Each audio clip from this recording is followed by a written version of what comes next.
Ah, satu kata ya. Satu kata doang, dua kata lebih tepatnya buat penggambaran episode 38 Kamar Cekabu ini. Kerotaan.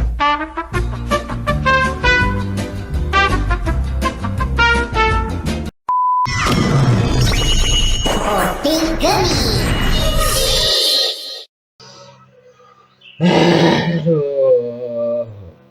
Episode yang benar-benar mengundang emosi ke satu karakter. Yang mau mengutarakan kata-kata mutiaranya, monggo waktu dan tempat saya persilahkan. Oke, bismillahirrahmanirrahim. Assalamualaikum warahmatullahi wabarakatuh. Kembali lagi di channel Prasaja Desa 412. Bangke lah ini episode benar-benar buset dah. Ini kalau bicarain soal satu karakter yang memang bener jadi highlight emosi di episode ini benar-benar gila sih. Langsung panas dingin nih rasanya yang menonton ini. Tapi oke lah, aku udah bakal baca pertama, jadi aku mulai bahasan dari Kamen Rider Gabu episode 39. Bentar lagi mau tamat loh, ternyata aku gak nyadar anjir. Bentar lagi udah mau episode 40-an. Aduh.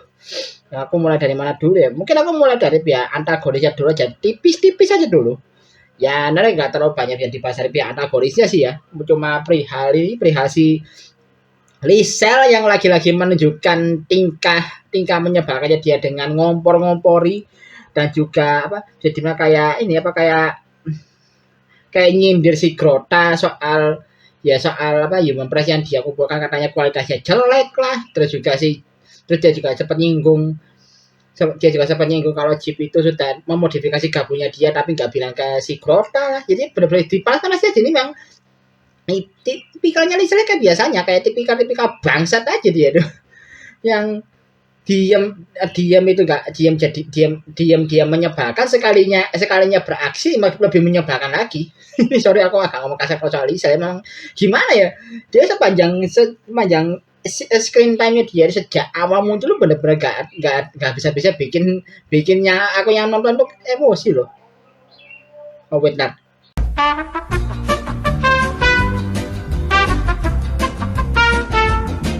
Oke. Sorry agak aku cerita bentar tadi karena udah masuk azan duhur, jadi aku mau sholat dulu, jadi ya ini barusan selesai, jadi ya oke ya.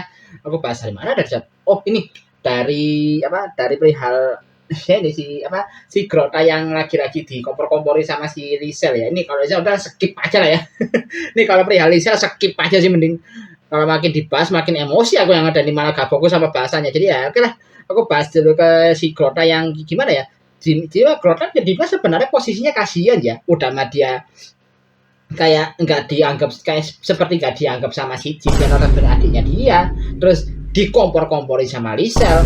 Sekarang juga bisa juga kan Stomal Corporation juga yang ngurus dia sendiri loh, apalagi juga si Rango juga udah nggak ada. Tapi gimana ya, memang Grota itu sebenarnya kayak kasihan banget sih. Cuma ya ada tapinya kok. Mungkin di awal-awal lihat Grota dibegituin kita bisa kasihan ya, tapi lihat aja ntar kayak gimana penggambarannya. Jadi ya Grota yang notabene kayak gini kan, pas dia tahu kalau ternyata gabungnya Jeep sudah dimodifikasi, dia langsung enggak, siapa yang modifikasi? Ya pasti si Niaf kan. Dia langsung datang ke tempat Niaf, bahkan ya mungkin jadinya kayak protes lah, mungkin protes ke si Niaf, kenapa kok dia itu, saya nanya apa kayak modifikasi gabungnya si Jeep tapi nggak bilang-bilang dia. Ya sama Niafnya dia disindir juga sama si Niaf dengan bilang kalau misalnya aku bilang ke Kak Grota juga, emangnya Kak Grota bakal setuju? Digituin tuh sama si Niaf. Tapi ya memang bener sih, kalau coba ditelah dikit ke belakang, ke awal-awal serial Gabu ya, tiap ada pembicaraan yang mungkin berhubungan sama diskusi akan sesuatu antara Niaf sama Grota, ujung-ujungnya mereka pasti bakal berdebat kan. Jadi ya kata-katanya Niaf itu jadi bilang ya memang agak tuh tiba-tiba suaraku hilang aja. Memang agak sedikit nyesek bagi Grota, tapi ya itu ada benernya karena memang gimana pun ya mereka pasti bakal debat itu. Memang kayak mereka itu nggak merasa paham aja dari si Grota sama si Nialf itu.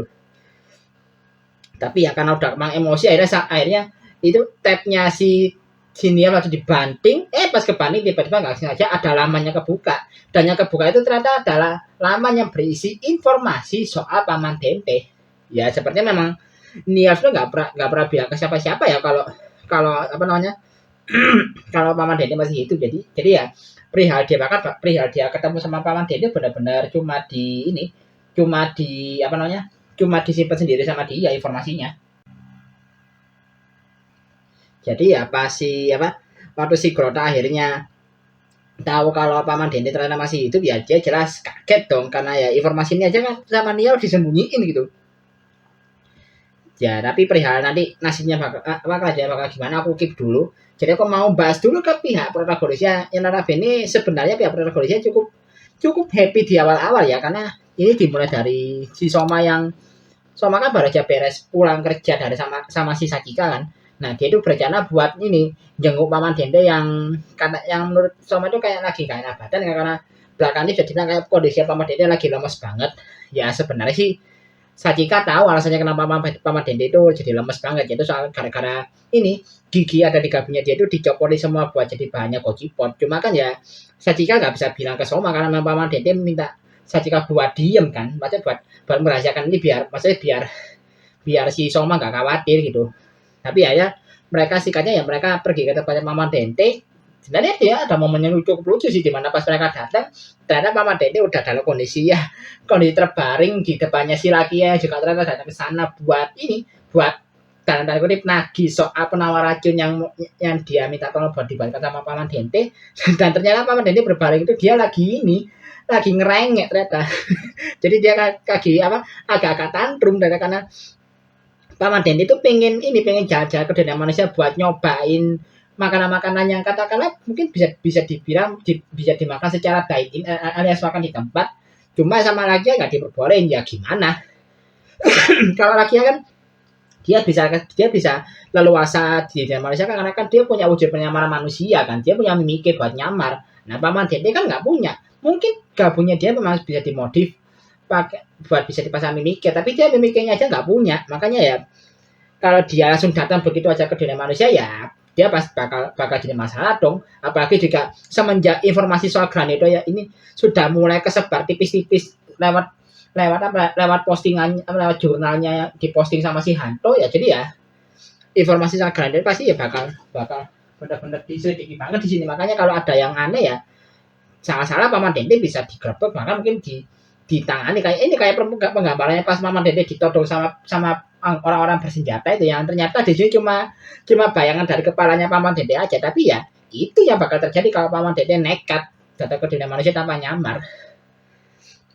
Ya ngelihat, tapi ada satu kata-kata yang dari Paman Dente kayak mungkin semacam firasat kali ya, dimana dia bilang sebelum aja menjemput aku pingin setidaknya memakan makanan enak itu. Jadi kayak gimana ya? Kayak itu semacam hint di sini ya. Kalau ini hint soal nasibnya Paman Dede nanti. Yang aduh ini sedih banget sih kalau inget hintnya.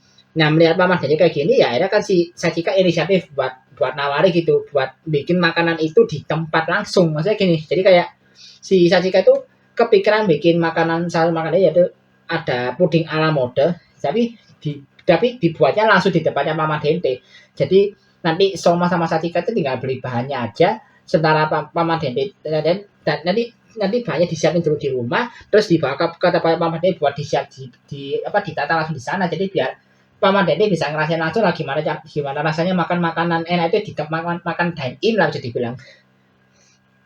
Ya udah saya nanti singkatnya mereka bagi tugas kan. Soma itu pergi ke supermarket buat beli bahan-bahannya, terus Hachika yang kebetulan sama laki itu pergi ke toko alat makan ya buat beli piring peraknya, nantinya bakal jadi wadah buat puding ala modanya nanti. Dimana si laki ternyata di sini juga ternyata punya kemampuan buat nilai benda yang dia lihat ya, mungkin karena dia Granioto kali makanya dia mungkin bisa merasakan piring perak mana yang bagus, mungkin lewat ya istrinya dia sebagai Granioto yang biasa suka makan batu, mungkin kayak gitu kali ya. Dan juga ada momen di mana Sakika juga sempat membicarakan dikit soal kondisi Paman Dente yang lagi nggak enak kan. Dan di sini juga karena Sakika ini si laki akhirnya langsung ngeh gitu, kenapa kok pembuatan penawar racunnya itu kayak agak ngaret, karena ternyata Paman Dente juga lagi nggak sehat gitu. Jadi kayak dia juga membuat lakinya kayak gimana, kayak sedikit merasa bersalah ya, karena ya dia kayak jadi kayak nggak peka gitu sama keadaannya paman dede yang juga lagi nggak sehat gitu. Jadi kayak ada rasa bersalahnya dikit lah si laki ya gara-gara itu. Tapi ya bagus lah ya, ini kan juga bisa jadi developernya bagus lah, karena kan sepertinya juga paman dede sama lakinya juga belakangan udah mulai akrab kan, karena memang mereka udah jadi ya paman dede apa laki kan juga sudah mulai ya sudah mulai nerima paman dede lah, makanya dia bisa bilang udah akrab banget sama paman dede sekarang. Terus juga dia sering ke tempatnya paman dede kan, entah bicarain soal penawar racun atau mungkin kemarin pas dia minta tolong paman dede buat benerin vas tamsil dia yang rusak kayak gitulah. Terus juga ada momen juga di mana si Soma ketemu sama si paman pemilik kue jajanan langganannya dia ya pas dia lagi di supermarket. Yang ternyata si paman pemilik toko kue ini ternyata baru aja pulang nyekar atau mungkin apa nyekar atau ziarah ke makam orang tuanya yang udah meninggal. Katanya ada kejadian yang tidak menyenangkan yang mengakibatkan orang tuanya meninggal. Tapi nggak tahu ya ini kayak gimana. Karena gimana ya, bagian di mana paman pemilik toko ini sering banget disorot, kayaknya sepertinya ini bakal kartunya penting gitu. Kan ada teori kalau si paman pemilik toko ini adalah adalah kerabatnya Soma, adalah pamannya Soma kan, alias ini apa anggota keluarga Michiru kan, apa nggak ada keluarga Inoue alias ini kerabat dari ibunya Soma. Jadi ya mungkin triggernya mungkin ini juga semacam hint kecil lah ya. Terus juga ini ada nyambung juga karena mereka juga kebetulan papasan sama si Hanto. Oh ya, sama satu lagi. Ini sebelum aku bahas Hanto ya. Ini ternyata di sini ada kejawab nama si pamannya siapa, yaitu Pak Hidamari. Jadi oke lah, sekarang kita bisa nyebut pamannya sebagai Pak Hidamari. Sekarang nyebutnya gitu ya. Jadi ya, singkatnya ini juga kebetulan Hanto papasan sama Soma ke Pak Hidamari yang lagi ngobrol. Dan awalnya sih kan mau dan jadi ya, ada dikasih alasan langsung ya Hanto kenalan sama Pak Hidamari di sini. Dan mereka ini udah bisa kenalan bentar dan mereka pisah kan, si Pak Hidamari pulang duluan. Terus dikasih Soma juga awalnya nawari si Hanto buat ikut makan puding ala modul, cuma ya sama Hanto ditolak karena dia nggak suka makan makanan manis. Jadi ada mereka misah juga, si Soma pulang dan si Hanto ternyata ini dia lanjutkan kegiatan dia yang ternyata dia itu juga masih tetap melanjutkan pencarian soal keluarga Inoue. Jadi benar-benar semua list keluarga nama orang yang nama marganya Inoue itu benar-benar dicek satu persatu sama si Hanto secara manual.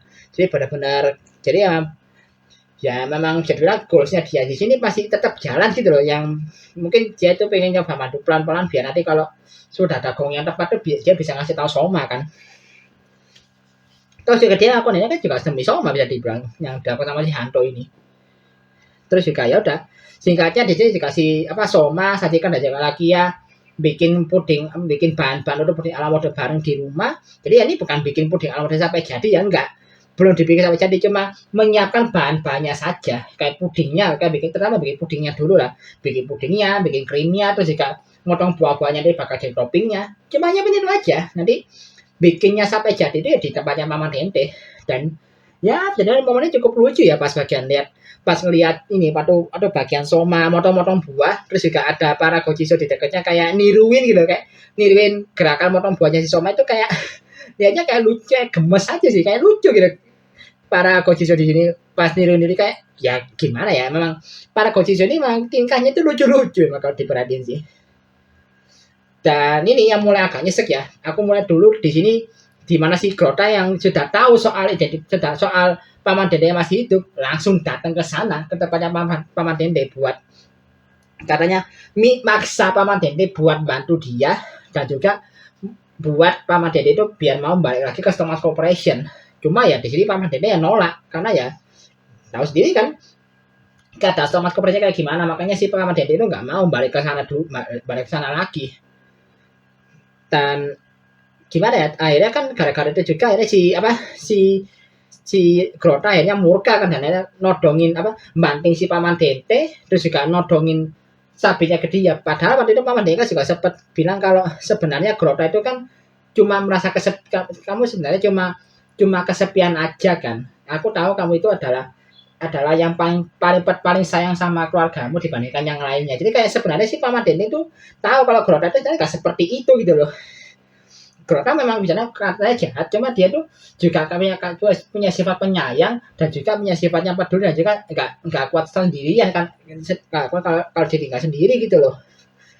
Bahkan di sini sebenarnya kan juga si Paman Dene juga ngajak buat buat join ke kubunya dia, dan juga biar apa juga buat ngomong sama Soma biar biar masalahnya tetap selesai. Cuma ya karena ini nyangkut hubungan sama Soma yang notabene kan dianggap aib sebagai aibnya keluarga Stomach, ya harga dirinya si Grota kayak kayak ke apa kesenggol di sini, makanya si Paman Dene dibanting terus ditodongi sabit sama si Grota. Nah, bersama dengan itu kebetulan si Soma dan yang lain itu baru aja sampai ke tempatnya Paman Dente, dan mereka langsung shock melihat Grota yang ada di sana dengan Paman Dente yang sudah terbaring nggak sadarkan diri di tanah. Ini benar-benar terbaring ya, bukan kayak keprank kayak biasanya, benar-benar berbaring terus sama si Grota udah ditinggal pergi kan.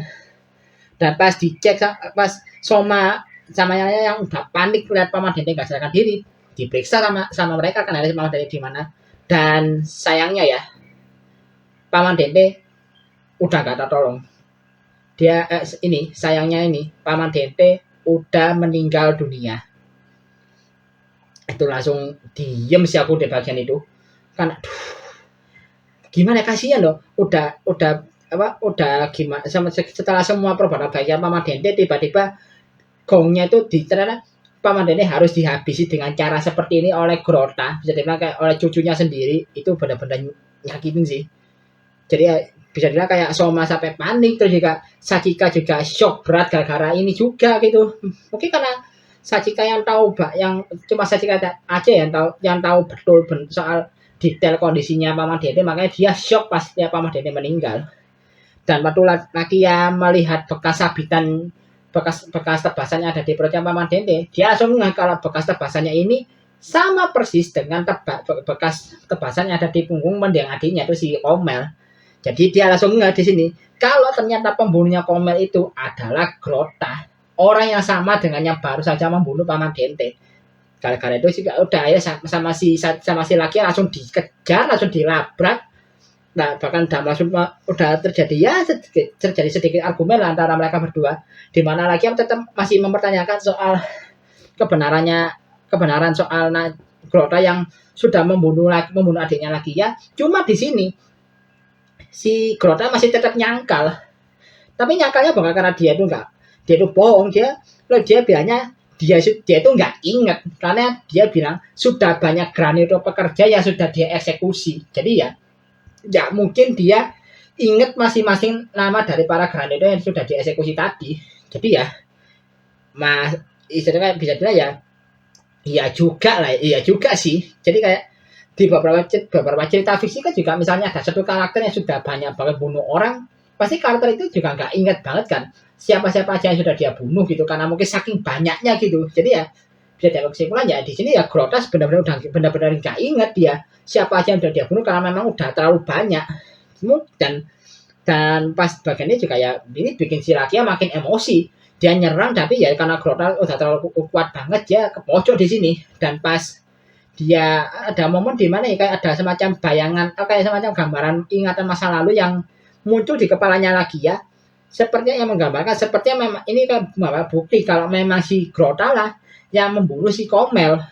Jadi ya karena hal ini kan akhirnya terjadi di sini pertarungan sengit antara Commander Flam lawan Grota yang berubah ke wujud granito utuhnya dia.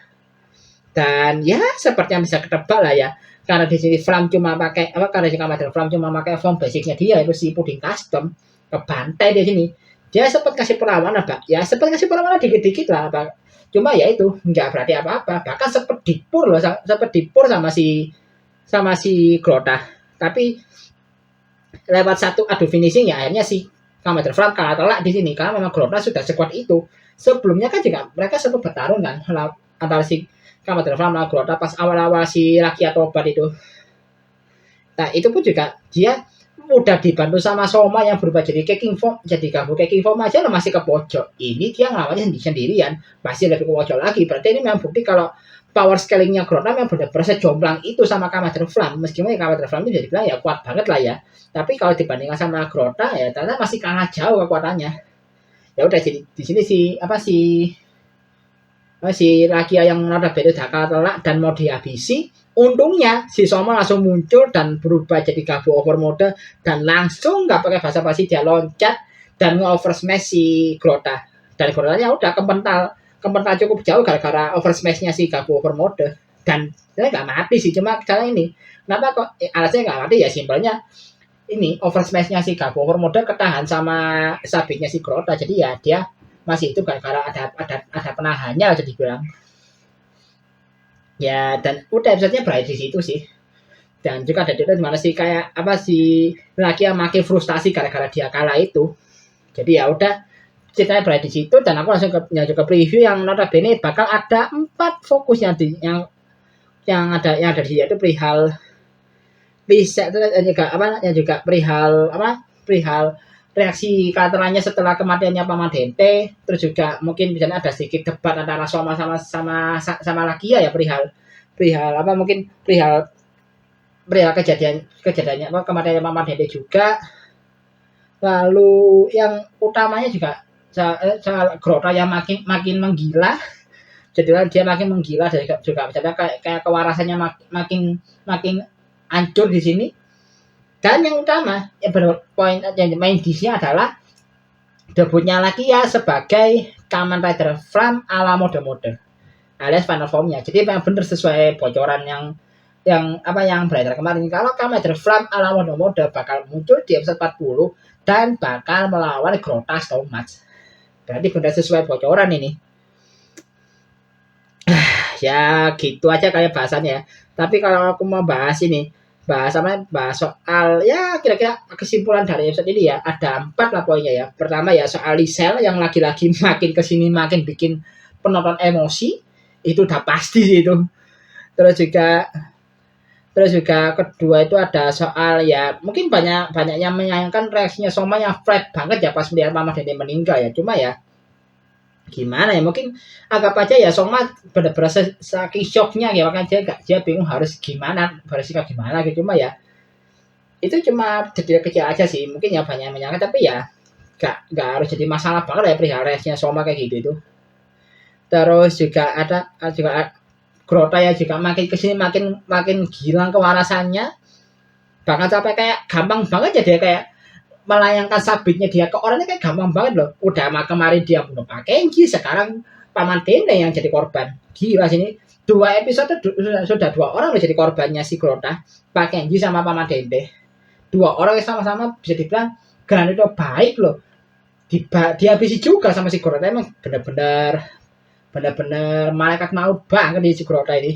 Dan juga ya ini, tapi ya ini memang gimana ya, agak jahat sih kalau aku bilang gini. Cuma ya ini memang hook yang jadi hook yang benar-benar diperlukan biar kita tuh bisa makin kesel sama si Grota, dan juga biar nanti debutnya si Kamen Rider Flam ala mode juga makin maksimal. Jadi memang agak nyakitin, tapi ya ini memang diperlukan buat perkembangan ceritanya nanti gitu loh, terutama buat debut final formnya si Flam nanti. Ya. Tapi ya udahlah, mungkin ya singkat katanya ya rest in peace untuk Paman Dente. Aduh, itu benar-benar sedih sih aku lihat. Karena tersebaik dan juga sesupport di Paman Dente harus dibunuh harus meninggal dengan cara yang setragis itu. Tragis loh. Dia belum sempat nyoba makanan yang dia suka udah harus dihabisi. Jadi ya mungkin nanti bakal puding ala mode yang sudah disiapkan sama Soma dan lain juga pasti bakal jadi poin penting sih nanti buat nanti kemunculannya si Purite Gojiso buat si Lakia nanti. Tapi ya aku nggak tahu sih bakal bisa bahas lagi lanjutannya atau enggak soal Kamen Rider Flam ala mode ini. Jadi ya aku masih mikirin dulu lah gimana bahas formnya nanti. Dan juga ini kan juga kemarin lagi ramai banget soal rumor-rumornya Kamen Rider Zetsu ya, ini juga mau coba aku pertimbangkan buat bikin bahasanya juga lah ya. Tapi ya nanti lihat aja dulu. Nanti tahu-tahu kan juga aku bakal upload kan kayak biasanya. Upload kan juga dadakan soalnya. Jadi oke lah. Sekian dulu video kali ini. Like dan share video kalian suka dengan video ini. Subscribe juga channelku kalau suka dan mau channel ini. Kalau misalnya ada yang kurang, ada mau kalian koreksi juga bisa tulis kolom komentar. Kalau misalnya ada yang mau kalian koreksi juga ada. Kalau misalnya mau kasih dukungan tambahan juga bisa klik link saya di kode kiri di bawah. Akhir kata, assalamualaikum warahmatullahi wabarakatuh. Salam dari Pras Hadi Senempat 12.